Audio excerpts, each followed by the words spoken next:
Ça veut dire quoi? Ça, Jésus a dit que vous êtes le tombeau blanchi. Votre extérieur, comment? Blanc. Même si ça, c'est tombeau. Tombeau, c'est comment? Ça nous fait peur ou bien ça nous donne beaucoup de joie? Hein? Qui veut vivre dans la cimetière? Personne. Ça nous fait peur. C'est ça, hein? Mais maintenant, vous êtes le tombeau blanchi. Ça veut dire quoi? Propre. C'est propre. C'est blanc. C'est blanc. Mais qu'est-ce qui est dans votre intérieur? Les ossements des morts. Et puis, tout ce qui est ça, c'est-à-dire les cadavres qui sont pourris. Ça veut dire quoi? Votre extérieur est différent de votre intérieur. Amen. Ça parmi vous. Mon intérieur est même chose que mon extérieur. Mon extérieur est même chose que mon intérieur. Levez la main. Maintenant, Jésus a dit qu'ils sont hypocrites, il est méchant et mauvais, il est sale, il est pécheur. C'est pourquoi? Parce que leur extérieur était différent de leur intérieur. Ça veut dire quoi? Tout à l'heure, je vous ai dit que les pharisiens, les scribes, ils ont respecté le commandement de Dieu parfaitement. Au point que Jésus a dit que vous êtes le tombeau blanchi. Ça veut dire que Jésus même, il a confirmé qu'il ne pouvait pas trouver une petite faute dans leur vie. Parce que leur vie était parfaite. Alors que votre vie est comment? On va vérifier. Hein? Je peux vérifier. Hein? C'est tout à l'heure, je lis 10 commandements et puis 613 commandements. Je vais voir, parmi vous, est-ce qu'il y a des personnes qui respectent réellement le commandement de Dieu? Tiens, le commandement de Dieu, on n'a pas besoin de citer 10 commandements. Je vais sélectionner certains commandements simplement. D'abord, ça c'est 5e commandement. Tu ne tueras point. Et puis, 7e, c'est comment? Tu ne commettras point d'adultère. 8e. Ah non, 5, 6, 7e. Tu ne déroberas point. Et puis, 8e, tu ne mentiras pas. Je vais parler ces 4 seulement. Pour voir parmi vous, est-ce qu'il y a des personnes qui respectent la parole de Dieu, le commandement de Dieu réellement? Parmi vous, celui qui dit, je n'ai jamais tué une personne. Je parle de physiquement. Physiquement. Je n'ai jamais tué une personne dans ma vie. Je n'ai jamais tué. Levez la main. Levez la main. Si vous n'avez tué aucune personne, levez la main. Celui qui n'a pas soulevé la main, on va prendre votre nom. Dès qu'on finit le culte, on va déposer ça à la police. Les policiers ils vont venir pour vous chercher parce que depuis longtemps, ils vous ont cherché. Ça, je vois qu'il y a beaucoup de personnes qui ont soulevé. Je crois que parmi vous, il n'y a aucune personne qui est meurtrier. Si vous avez tué une personne, est-ce que vous pouvez vous asseoir ici? Non. Ça, deuxième, tu ne commettras point d'adultère. C'est-à-dire, avant le mariage, vous n'avez jamais eu une relation sexuelle. Tout à l'heure même aujourd'hui, un frère est venu ici pour témoigner, voilà comment il est marié. Il a témoigné, n'est-ce pas? C'est-à-dire, avant ce mariage, d'autres même, je peux accepter jusqu'à d'autres, il n'y a pas de problème. Comme les mariages traditionnels, les mariages africains, c'est avant le dot. Celui qui n'a jamais eu une relation sexuelle dans sa vie.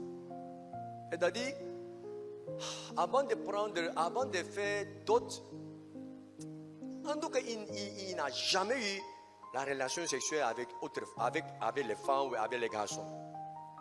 Et puis, après le mariage, après le dot, voilà, vous avez eu la relation sexuelle avec votre époux et avec votre épouse, seulement, uniquement. Sous cette condition, celui qui n'a jamais commis d'adultère, levez la main.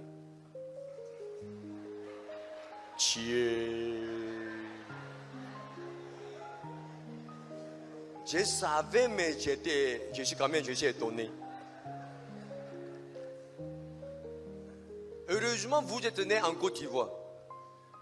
Si vous étiez né en Israël, avant, vous devez être lapidé. Sans mentir. Vous devez être lapidé. Vous tous, vous êtes morts. C'est vrai. C'est un grand péché. Même si vous faites comme ça, comme d'habitude, comme les autres, c'est un grand péché. Avec ce que vous avez fait, avec la vie que vous avez menée, vous devez être lapidé en temps normal. Vous ne pouvez pas être avec moi comme ça. Moi, je n'ai jamais fait ça. Ma femme est la première femme de ma vie. Je ne connais pas autre femme jusqu'à aujourd'hui. Avec ma femme seulement, j'ai eu 3 enfants. Donc, vous êtes mort, je suis vivant.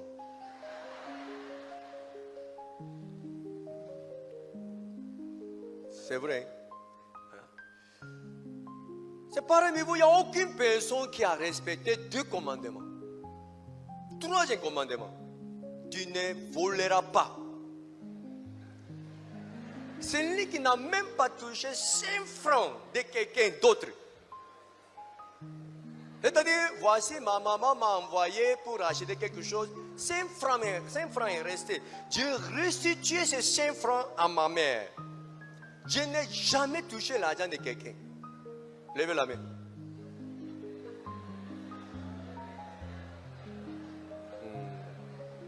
Il y a 3 personnes. Mais je n'ai pas besoin de vérifier. C'est la 4e. Tu ne mentiras pas. Celui qui n'a jamais menti depuis sa naissance jusqu'à aujourd'hui, celui qui n'a jamais menti, levez la main. Vous voyez c'est-à-dire comment vous êtes mauvais, méchant et sale, impur, dégoûtant. Maintenant vous riez sans savoir ce que vous avez fait, la gravité de ce que vous avez fait. Je vous dis, vrai, si vous étiez né en Israël avant, vous tous vous devez être lapidés. Même si vous commettez d'adultère, vous ne pensez même pas. Même si vous commettez un grand péché, vous pensez ça légèrement. Et puis dans votre cœur, il n'y a aucune culpabilité. Dans votre cœur, il n'y a aucune culpabilité. Vous ne connaissez pas l'histoire des femmes d'adultère? Les gens de quartier, eux tous, ils sont sortis pour lapider cette femme. Pourquoi? Elle a commis d'adultère. Si elle était née en Côte d'Ivoire aujourd'hui, est-ce qu'elle devait rencontrer ce genre de situation? Même si vous avez commis ce genre de péché, vous ne sentez même pas une petite culpabilité. Vous riez, vous mentez, vous volez. Comme si ça c'est normal. Voilà les pharisiens, les scribes. Ils ont respecté le commandement de Dieu parfaitement. Jésus même il a confirmé en disant que vous êtes les tombeaux blanchis, propres. C'est que vous avez dit. Vous avez dit quoi? Vous n'avez jamais commis, vous n'avez jamais péché. Je suis d'accord. Ce n'est pas que vous avez menti, c'est vrai. Vous n'avez jamais péché. Mais dans votre intérieur, c'est comment? Oui, vous n'avez tué aucune personne. Mais Jésus a dit quoi? Même si vous n'avez tué aucune personne, si vous avez la haine dans votre cœur, vous êtes meurtrier. Ça veut dire que vous avez tué votre père, votre mère, votre soeur, votre frère, vos amis. Ce n'est pas une seule fois. Même si vous dites que papa, je te respecte, je t'aime, maman, je t'aime beaucoup.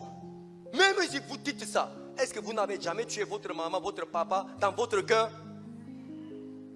Celui qui a la haine, ce n'est pas que vous êtes bien programmé de tuer cette personne. Non, celui qui a la haine seulement, il est meurtrier. Donc jusqu'à présent, vous avez tué plein de personnes, mais vous n'avez jamais senti une petite culpabilité. Celui qui a commis d'adultère, cette personne doit être tuée. Mais Jésus a dit quoi? Même si vous n'avez jamais commis d'adultère, mais si tu as la convoitise seulement, tu es l'adultère. Tout à l'heure, je vous ai dit quoi? Je n'ai jamais commis d'adultère. Je n'ai jamais commis d'adultère. Mais je sais que je suis l'adultère. Je sais que je suis l'adultère. Pourquoi?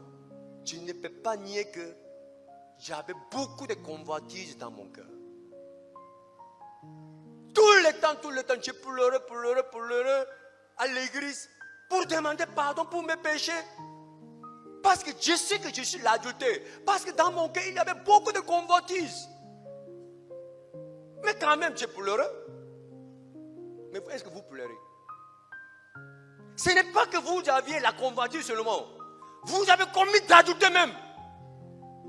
Voilà, Jésus a dit que si votre justice ne dépasse pas celle des pharisiens et scribes, vous ne pourrez jamais entrer dans le royaume de Dieu.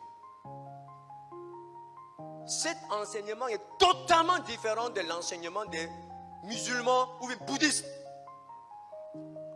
Vous comprenez? C'est-à-dire Dieu ne peut jamais accepter un petit péché même. Si tu n'es pas juste parfait, il ne faut même pas imaginer que tu pourras entrer au paradis. Jamais, ça c'est impossible. Amen. Amen. Donc en temps normal, nous tous, nous devons aller à l'enfer parce qu'on est pécheurs. Lorsque Jésus nous a dit, va à l'enfer, on m'a dit quoi? On m'a dit quoi? Seigneur, j'ai fait quoi? J'ai fait quoi? Je dois aller à l'enfer. Vous allez dire ça? Vous allez dire ça? Écoute bien. Voici les pharisiens, les scribes. S'ils sont là aujourd'hui, voici, je pose une question. Celui qui n'a jamais tué, celui qui n'a jamais commis d'adultère, celui qui n'a jamais menti, celui qui n'a jamais volé, ils vont se lever leur main jusqu'à 613 fois.